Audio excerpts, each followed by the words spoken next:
Hey everybody, welcome to BODS Mayhem Hour. I am your host, John the Bod, aka the BODS Father, with my lovely co-host, Krystal. We have an amazing interview for you guys today, and it is an honor and privilege to have Mr. Mark Eglinton on the air with us right now. He is the author of the So Let It Be Written, the biography of Metallica's James Hetfield, exclusively on Clairvoyant and plus the Lesser Gods. Yep. Picked this up, which is really awesome. How's it going, Mark? Everything's going great. Thanks for that glowing introduction. It's an honor to be on here with you guys, and it's great that the book's finally come out. So I want to talk to you about this a little bit before we get into the actual James Hetfield biography. You've got some other books that's out right now. Rex Brown, I think, and you've also did you also do previous James Hetfield one also too? Well, just to clarify, this is an extension of that original book. This is a U.S. edition. The first edition came out some time ago in the U.K., and this is a updated, expanded, in fact, radically overhauled version of some of the text is the same. There's some new text. I like to think that it's a completely different book, which it is in many respects. So that came out a while back. This one is the current book. And you're right in saying I also did Rex Brown's autobiography back in 2013, I think that was. And then more recently than that, I did Nergal of Behemoth's autobiography, which came out 2016, I think. So that kind of brings up to date with what I've been doing over the last sort of 3 or 4 years. You have published many books, but what's impressed you the most about this extension of the biography of James Hetfield? What's caught your eye about it, man? I think James is one of the most interesting characters in music, not just heavy metal, and that's one of the points that I wanted to get across in this book. Because Metallica are the band that I see who kind of made the big step across from being underground, quite niche, into the mainstream. I mean, I wouldn't be exaggerating to say that they're on the level of just to think of 2 examples that are named in the foreword, U2 or Bruce Springsteen. They're on that level. Sure. Yeah. I always thought James was the important part of the puzzle in terms of getting them there. Yeah, Lars is very important, and they both have different roles in this band. But I always saw James as being the driving force behind that. So I was always fascinated by, what made the guy tick. And having met him a couple of times, most notably back in 1986 when I was just a kid, I was lucky enough to meet him and Cliff at a show in Scotland. It was a week before Cliff died. I was quite pleasantly surprised by what kind of guy James was back then. He was quiet, he was intense, but as I've got older over the years, I've kind of watched him go older as well, and I've been interested to see how he's developed. So to summarize all of that, I thought he was a fascinating guy. Couldn't believe anyone had never written a biography about him, the biggest heavy metal band on the planet and the guy behind it. So that's what got me to this point. You got to meet the iconic bassist, the mighty Cliff Burton. Wow, dude. That's awesome. I did. And I actually bought them a beer as well, which they accepted very happily. That is awesome. Cliff's been my all-time favorite bassist. Yep. He just catches my ear, man, when you hear him play. There's just something about it, and God, I can't believe he's gone. That sucks. Yeah, and it didn't. I mean, I'm not saying it didn't mean anything at the time. But obviously, you don't know at that point that he's not going to be around any longer. Excuse me. But after that, obviously, it became very significant, and I've always kind of hung on to that memory of meeting these 2 guys when, essentially they were kids. I was a kid. Sure. But it's meant a lot in the years since. Wow. Congratulations, man, on meeting Cliff. That's a huge honor, and Metallica, dude. Really. Yeah, really enjoyed it. When you're working on a biography, is there anything that you intentionally leave out or try to avoid writing about? Very good question. Well, let's separate biographies, because something like James's book, which is a third-person biography written by me about him. There are things that you have to be careful about writing. That you might get some information from someone in an interview, and I went to a lot of people for interviews. Some people who are quite well known, other people who aren't known at all, and those are the interesting ones. The guys and the women who've never been heard from before, and there's a few of them in the book. And it's quite often those people who know more about the person you're writing about than some of that person's peers. So they might give you a bit of information which might be edging towards being personal. And at that point, I would probably weigh it up. And the question that I always ask in these situations is, would me putting the information in the book make it a better book? And if the answer to that is no, I would normally leave it out. If I think it's something that would really add something to the story that I'm trying to get across, that I think it's important to maybe characterize somebody more, I might consider putting it in. But if it doesn't add anything to it, but it's a juicy bit of information that you might get out there, I would probably be inclined to leave it out.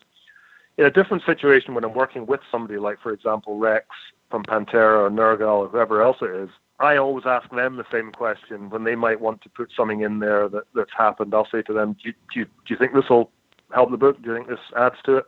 Because if it doesn't, let's leave it out. So that's normally the question that decides what to put in and what not to put in. Does that make sense? Yeah, because I'm sure you have to tread lightly on what you could put in there, and without it coming from that individual. Yeah. Yep. Mark, what's your favorite chapter of this book for you, if any, man? I think I enjoyed doing the early chapters, which were the chapters about James's upbringing and his childhood. And the reason for that is because, well, there's much less known about that. Most of us have read about the records and Metallica's, they've got bigger and all of that. Not many of us know much about the guys he was hanging around with in junior high school, in high school, the early beginnings of the bands that became Metallica. And some people didn't know there were bands. I mean, there are a couple of bands, Obsession, Leather Charm. Both of those were bands that James was in before he was ever in Metallica. And I think the most interesting conversation I had was with a guy called Hugh Tanner, who, as it turned out, he had never spoken about his friendship with James before. He was one of James's best friends when they were growing up, and he told me quite clearly that they sat in his bedroom when they were teenagers writing songs that would end up on Metallica's early album. And Hughes never talked about it, he just walked away from that whole life, and he's done other things with his life. And this was the first time he'd ever talked about that friendship. And for somebody writing a biography like I was, that's the kind of most gratifying thing about doing this, when you find somebody that nobody's ever heard from before. And what's even more gratifying about it is that I've heard that as a result of this connection, James and Hugh are now talking again. Oh, that's something somebody told me on good. That was told to me on good authority, that they've now reconnected. So that feels good, because these guys haven't spoken for a lot of years. So that's awesome. So to answer your question, the early chapters, the childhood, what makes him the guy he is, that was definitely the most interesting stuff for me. Wow, that's pretty awesome, man. That's cool. Yep. When you set out to write a book about someone, what is it that draws you to a specific musician? I've got to like them. Actually, yeah.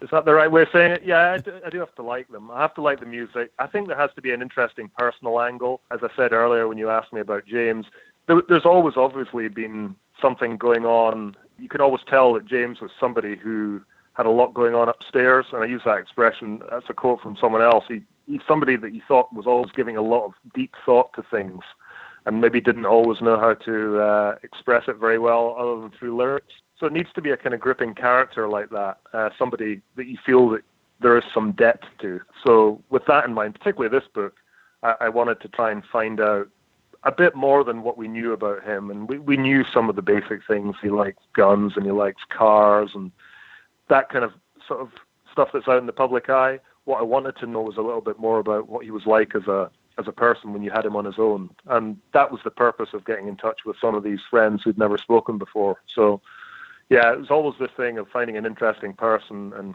what is it about a guy that makes him, let's be honest, him and Lars are like Lennon and McCartney. Really, we'll look back on them in 20 years and think they were heavy metal's equivalent to Lennon and McCartney. What makes him the guy he was. That's very true. Metallica, I've said this before, people can hate me for saying this, but I don't care, it's the truth. Metallica, the Misfits are my two and Black Label Society are my all three favorite bands of all time. But, you know, Metallica is metal royalty. I mean, that's just how I put it. Without them carrying a torch, sorry, I don't think there'd be any other bands hardly putting out as much effort as they are. That's just my opinion. Well, I think it's an opinion a lot of people share. I mean, they were the first band to step across that divide from playing heavy metal to playing heavy metal songs that the guy in the street would recognize and might sing. Yeah, there was other bands in the past, the older bands like Black Sabbath and Judas Priest and all these things. They're all fantastic bands that carried the torch for heavy metal in a different era. But in terms of the modern era, Metallica, you have to say Metallica are the biggest heavy metal band ever. For sure. They're not just a band. They're a brand now. They're like Coca-Cola or McDonald's. They're just huge. It's true. They've got their own record label. They better than both of those. Yeah. Yeah, for sure. Yeah. Mark, did you have any help from any member of Metallica on this at all? Did you have any input from those guys? Possibly, maybe? Not at all. Didn't even try. And the reason I didn't is, well, first of all, I completely respect the way Metallica do business. It's very much in-house, and they would want complete control over a project, and I just never even sought input. But what I did do was go to people around the band, people who'd been involved in engineering, people who'd been involved in being in road crew, and as I said before, some of the lesser-known guys. I like to kind of shine a light on some of the lesser-known guys like Ron McGovney, who was the first bass player in Metallica. Right. All these kind of people who've never really had a forum to talk about their involvement with the band. Not just that, I also want to speak to some of the people who'd been on the ground in LA and San Francisco back in the early 80s, the guys that ran radio stations, the guys that ran fanzines, the people that got this movement off the ground, because people forget that Metallica moved to San Francisco, and the reason this whole thing happened was because San Francisco adopted Metallica. LA didn't want to know Metallica in 1981, 1982. They moved to San Francisco.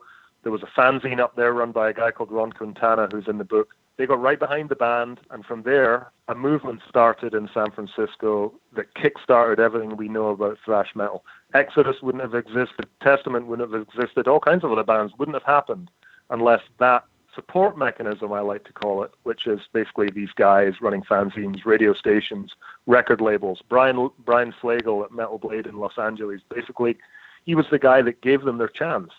So as much as I would have liked to have spoken to James himself or any of these guys, I thought it was more important to speak to the guys that made it happen. Yeah, and let's not forget, too, you talked about Ron McGovney, the very first bassist of Metallica. Well, let's talk about Lloyd Grant. I think his name's Lloyd Grant. He's also with this band. Yeah, that's right. Lloyd yeah, helped he was there. He played the first solo on that yeah, Hit the Lights cut exactly. that went on Metal Massacre. Exactly. Then from there they went on to Dave, and then from Dave to Kirk. So pretty cool transition. Yeah. So all these people are worth they all play a role. It felt good to be able to give these guys a chance to talk. Sure. What was the most difficult thing about writing this book? I think that the most difficult thing writing about music that you like is stepping back from your position as a fan and being objective about what they've done. There were moments where you were slipping into the role of a reviewer, where you're looking at their music and having to comment on it. Now, trying to review Metallica for me is like, it's like looking at the Mona Lisa and trying to be critical about it as a piece of art. You can't do it. You can only just look at it and say that's fabulous. Yeah. To try and go into it in any depth and look at it in any more detail than that, you're not doing it justice. So the key is to step back from your position as a fan, and try and make sure that you're steering this story in a direction that people are going to want to read it. And also the other thing that's quite difficult, and it's almost impossible I found with this, is separating the idea that it's a book about James Hetfield, separating that from it being a book about Metallica, because basically Metallica has been James's entire life, from the age of 16, 17, it's been his entire life.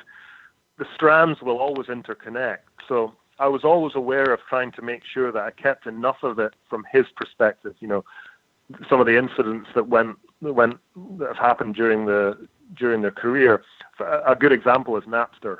Napster was a huge thing in the context of Metallica, but James had very little to do with Napster.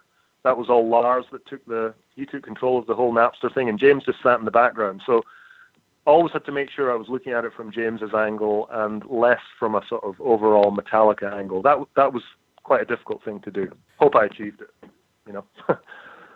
I know you mentioned that you did your research by talking to people around James, but how long did you spend researching before beginning this book, Mark? How long did it take you to say, okay, well, I want to pick it up and start again? Not really, not very, very long at all. I mean, I found it quite easy.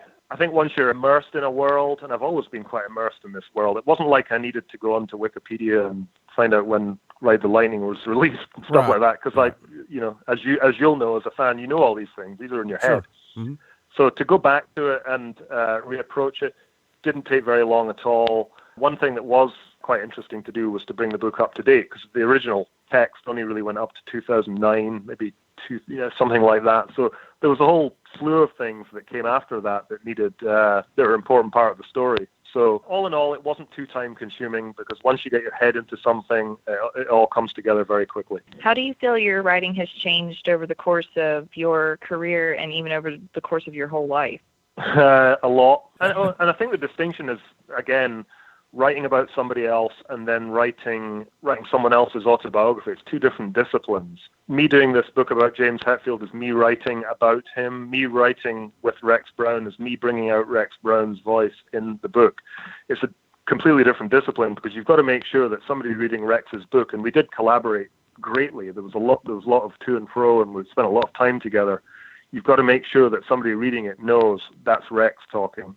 Likewise, Nergal or whoever it is I'm working for.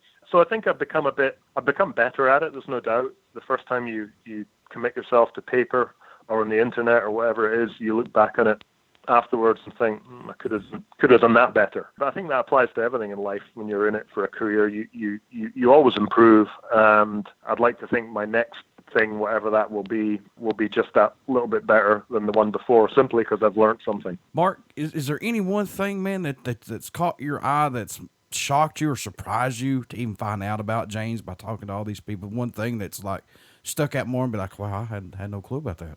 I think the sort of softer side to him, and I don't want to make out like he's a soft guy. He's not, but right. He comes over in the public eye as being really hard ass and very tough.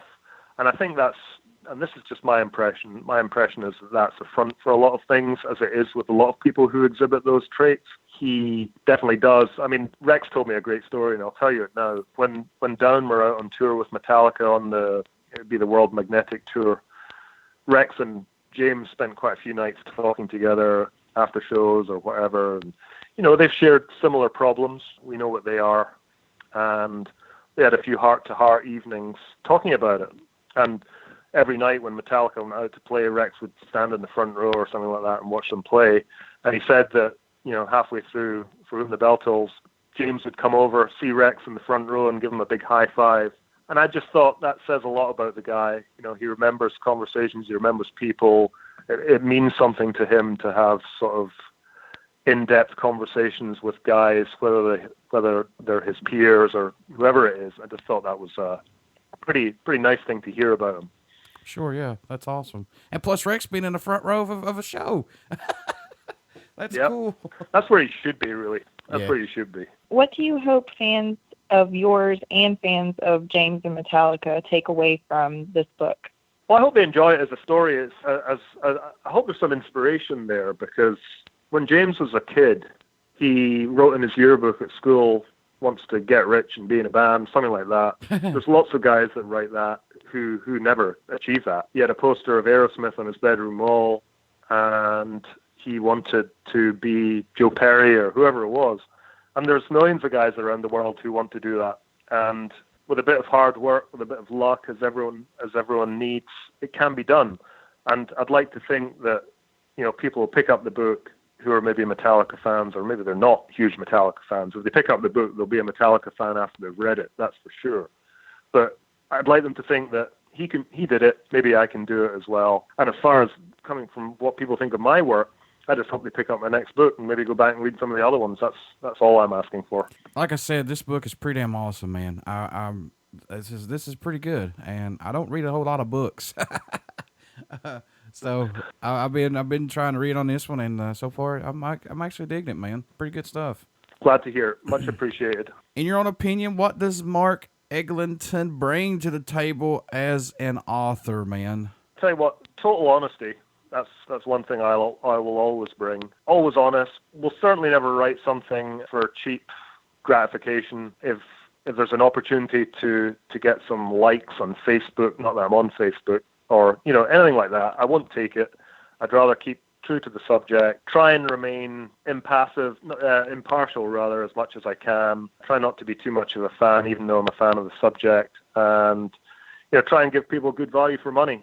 There's a lot of books out there where people do half-assed jobs and maybe don't make it as good as they can and don't do the research and, cut corners. I'd like to think I've never done that. And if it takes me a little bit longer to finish some of these, then that's just what it has to be. I'd like to think that everything's always done to the best of my ability. Yeah, don't never put anything in something that's not true, man. Be straight up about it. That's exactly damn right. Plus, the other thing about writing books is that once you've written it, you can't take it back. Exactly. There you go. It's out there. It's out there. Better be happy with it when it goes out there, because there's no taking it back. You're going to have to live with it. And as I said earlier, you might look back and think, I could have done that a little bit better, but just know at the time that you did the best you can. That's the way I look at it anyway. What originally made you want to become a writer? Very good question. I was at the school I was at when I was at high school, at the high school age. I was 17. My English teacher, I used to leave his English class every Saturday morning to go and play sport. And he used to say to me, "Yeah, there's no career in sport. You're wasting your time. You're good at English. You should stay in my class rather than going away to play sport." And at that time, of course, you think, "Yeah, okay, sure. Sure. What am I ever going to do with an English class?" And as time went on, I began to think about what he said to me, and I've done other things in my life, different careers at different times, and always in the background, I had this nagging doubt about fulfilling something that I'd never tried before.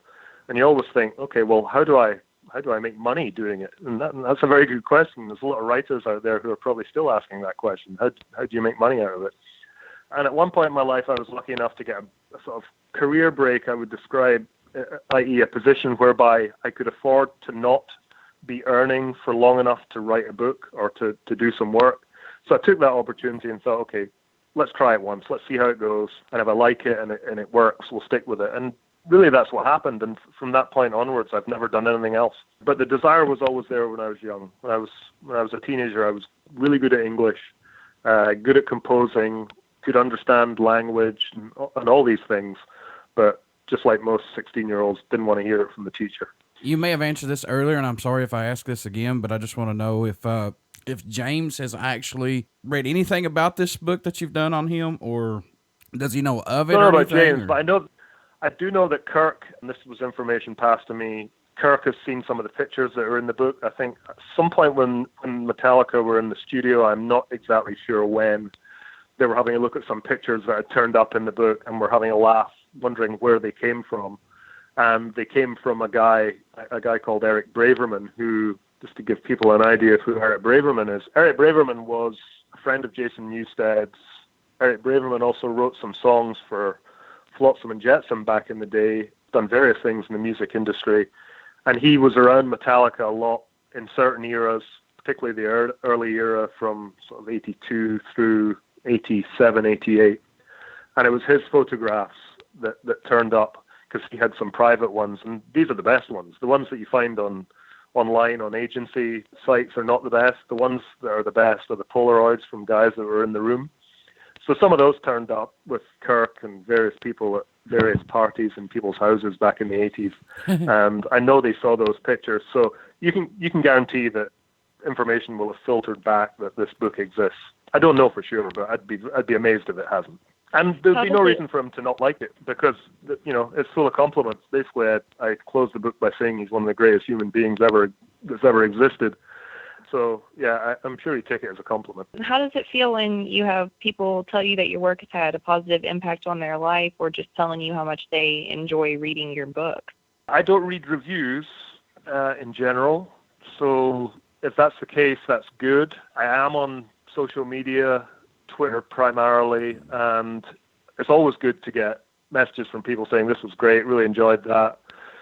Also get messages from people saying that really sucked and I didn't enjoy that, and that's just part of it as well. I used to worry about that aspect, that people not liking what you do. Then I realized that you're never ever going to please everyone. There's always going to be somebody, for reasons that you can't imagine. You don't know what they are. You don't want to know what they are, but you will never please everyone. And as I said before, as long as I know that the work I'm putting out is the best that I can do, and if a majority of people like it, that's great. I don't go into this in order to get communication from people, but if people send me notes, which they do, occasionally get emails saying this is great, when's the next thing coming out, that's all fantastic. But at the end of the day, I'm just looking to put out the best books I can, and if people like them, that's great too. Are you working on anything new right now? Can we expect anything from any other individual, possibly music? You can. I wish I could tell you. I'm involved with 3 books that I would describe as being huge in the context of heavy metal. Unfortunately, I'm not in a position to tell you about any of them at the moment, but if look out at my Twitter or whatever it is that I put information out at. As soon as I can tell anyone anything, I will do. But yeah, I'm still doing this, working on books more similar to Rex's book in terms of working with other people as opposed to writing about people. 3 books that are co-written projects with other musicians in heavy music, which are just, for me, like dreams come true. So hopefully that's the case.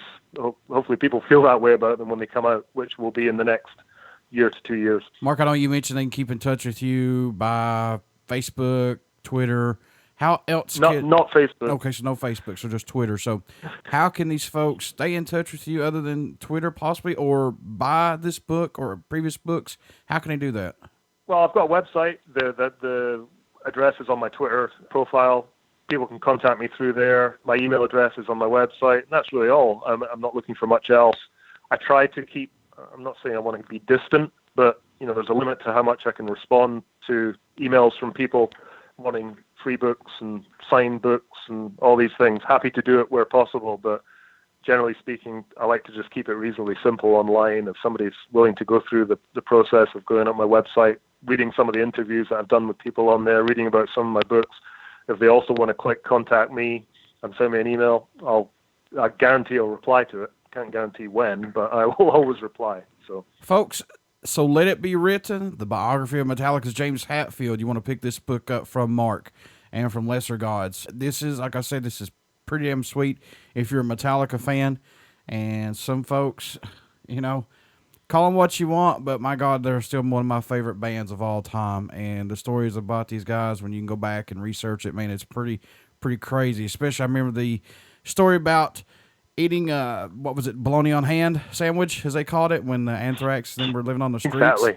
Yeah, so I mean, that's when you've came from somewhere to make it. So, Mark, exactly, you're exactly right. Krystal, would you like to say anything? I just want to say I also appreciate what you're doing as far as focusing on musicians and bringing that to the public. I feel like that's really, really important. I appreciate that. Glad you like it, and that's what I'll keep on doing. So, this community, this is one thing that I always find interesting. This is the last point to leave you with, is that people who aren't into heavy music, and there's a lot of people that I run into in daily life who aren't into heavy music, they don't even know this world exists at all. It's like it's a completely closed, it's like a sub-underworld that they don't even know exists.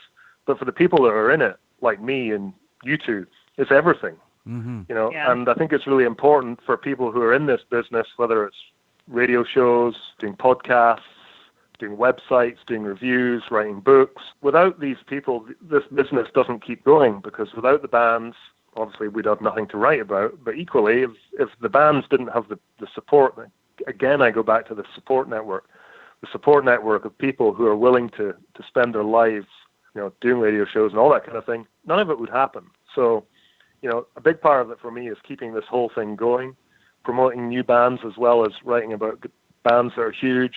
And it's people like you two as well who are doing this that keep it all going. So it means a lot to me to be part of it, and that will always be something that I'm involved in and aware of, because I run into too many people in the street who just don't know heavy metal exists, and for me that's a bit of a shame. It's sad. It's sad that so many people are just missing out on this. Yeah, it is. Yeah, it always amazes me. I'm like, what? You've never heard of this? Incredible. But again, they're lost. They're lost. And if you write a book like this and you can turn someone onto this kind of music who wasn't into it before, to me that's part of the job being done as well. So it's all good. You can only hope. Yeah, we cover festivals. We cover anything and everything we can get our hands on for music, as far as like metal, horror, punk, stuff like that, rock. I mean, I eat it, breathe it, and sleep it, my man. No matter if it's books, it's there. I have to have it. It's like an addiction. There's no half measures in this, though, is there? No, there's not. No, it's either go big or go home, as they all should say. Honestly, yeah. You don't kind of like heavy metal. Exactly.